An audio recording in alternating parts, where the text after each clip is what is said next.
Assalamualaikum warahmatullahi wabarakatuh. Salam sinematografi. Make some story come true.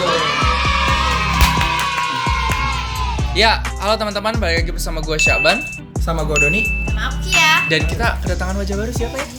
Aku Diva. Hey. Halo Diva, selamat datang. datang. Ya teman-teman, kita balik lagi untuk nge-review film. Dan kali ini kita bakal nge-review film apa nih Don?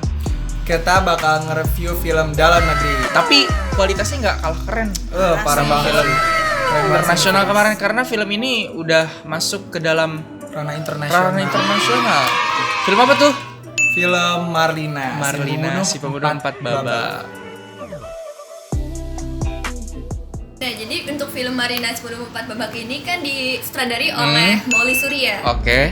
dan mengangkat genre itu drama thriller. Hmm. Nah, untuk sinopsisnya sendiri ini menceritakan tentang seorang janda yang telah ditinggalkan oleh anak dan suaminya di suatu daerah Padang, Sabana, Sumba, teman-teman. Oh, berarti dia syutingnya di Sumba. Iya, Jauh di juga Nusa ya? Tenggara Timur, jauh sekali. Panas banget tuh romannya emang di sono.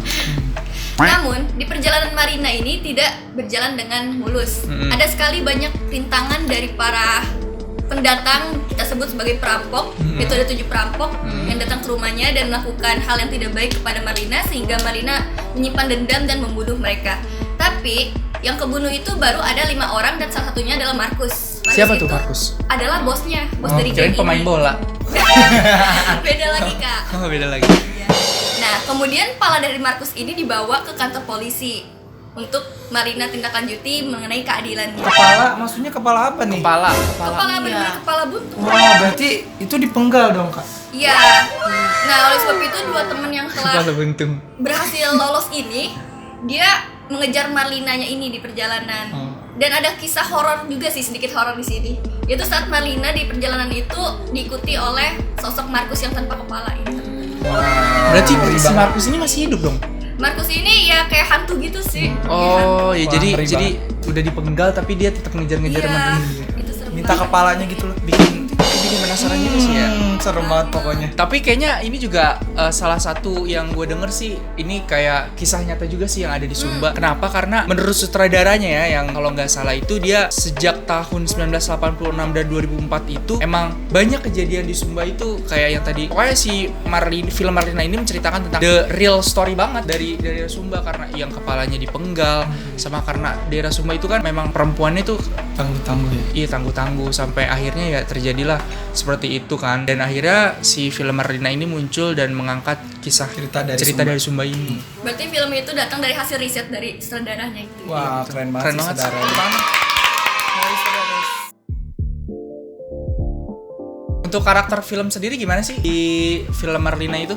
Untuk karakter sendiri di film Marlina ini banyak banget ya. Sebagai pemeran utamanya dalam film ini yaitu Marsha Timothy sebagai Marlina ya. Si Marlina itu dari Marsha Timothy. Rasa karakter Marlina sangat berbeda dan karakter yang paling berkesan untuk dirinya sendiri. Semua pemeran dalam film Marlina si pembunuh 4 babak ini yang sudah mampu membawakan tokoh khas warga Sumbanya. Mulai dari make up, misalnya kebudayaan dari Sumbanya, emang bener-bener ini di set sangat bagus banget pokoknya. Berarti emang masuk banget peran si Marlinanya. Iya, dari ke si Marsha Timothy-nya. Para pemain sudah dengan baik dan hampir mendekati sempurna untuk menjadi orang yang ada di Sumba itu, Kak. Tidak sia-sia berguru selama 3 bulan untuk mempelajari budaya di sana. Pokoknya emang si Marsha Timothy ini emang udah mendalami banget 3 bulan itu ya. Itu Selain untuk itu, untuk yang pertama itu Marlina, yaitu si Marsha Timothy. Yang kedua itu Novi, yaitu pemeran pembantunya yang diperankan oleh Dea Panendra. Nah, di cerita ini Dea Panendra itu adalah seorang ibu hamil yang udah masa kandungannya itu udah tua tapi belum keluar-keluar, dan dia itu ditinggalkan oleh suaminya yang nggak pernah pulang-pulang. Akhirnya Bang Toyib dong.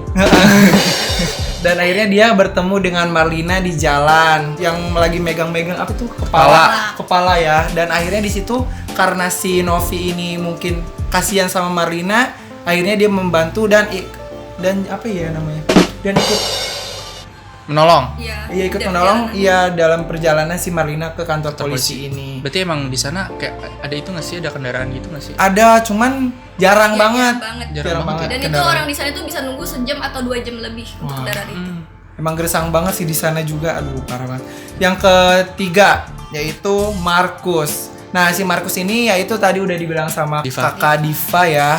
Yaitu Markus ini adalah ketua geng yang diperankan oleh Egy Fedli. Nah, di situ dia berperan sebagai ketua geng rakus, dan di sana juga dia memerankan ketua gengnya emang benar-benar jahat banget ya Kak. Terus gitu dia melakukan pelecehan ke si Marlina. Pokoknya di sana benar-benar si Egy Fedli ini memerankan jadi si tokoh Markusnya itu emang bagus banget. Dan di sana juga si Egynya kepalanya dipotong, dah pokoknya gitu deh, bagus. Jadi emang filmnya tuh menceritakannya misteri-misteri Thriller banget gitu, pokoknya serem deh. Yang keempat adalah Franz yang diperankan oleh Yoga Pratama. Sebenarnya tokoh pembantu juga ya, cuman lebih di sini lebih berperannya lebih banyak banget ya Franz. Karena si Franz itu di sini ingin mengembalikan kepalanya ya. Iya, kepala Markusnya.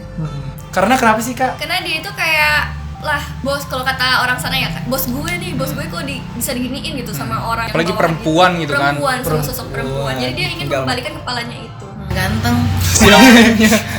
Siapanya Ki? Franz. Lanjut. Domelin gue. Tapi emang ganteng sih. Iya.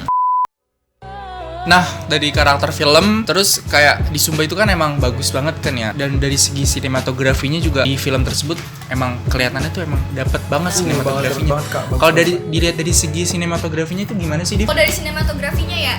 Nah, di sini kan ada yang pencari lokasinya, manajer lokasinya itu namanya Franz. Nah, Abang Franz ini salah satu orang yang berperan penting untuk mencari lokasi tersebut. Dia itu udah mencari lokasi di rumah yang mana rumahnya itu menghadap ke matahari terbit dan matahari terbenam. Jadi emang udah di set bener-bener ya, gitu. Elemen-elemennya ini udah dikumpulin. Nah, sehingga sinematografinya itu benar-benar dapet. Pak Yunus ini kan salah satu sinematografer di sana kan ya. Dia itu sengaja kenapa banyak adegan yang standby kameranya. Dia itu extreme long shoot. Karena dari Pak Yunus ini menginginkan Marlina seperti drama teater. Seperti teatrikal gitu, film teatrikal yang mana kameranya ini seakan-akan gak ada gitu di dalam film.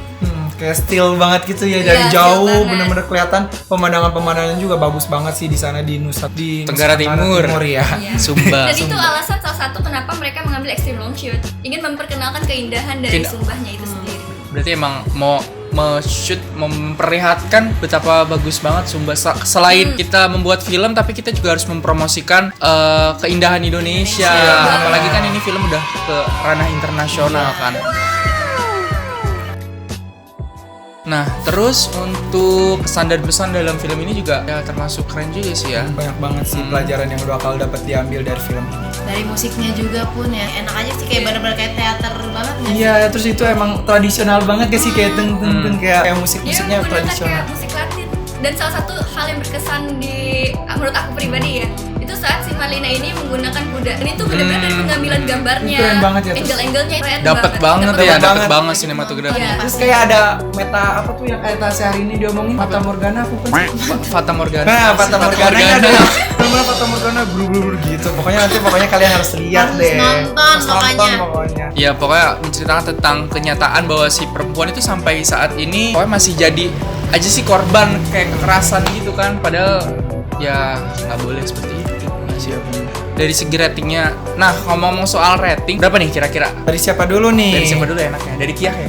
Dari aku sih 80. Dari gue juga sih 88 sih, 8/10 ya. Kalau dari Diva? Dari aku mungkin 8 juga.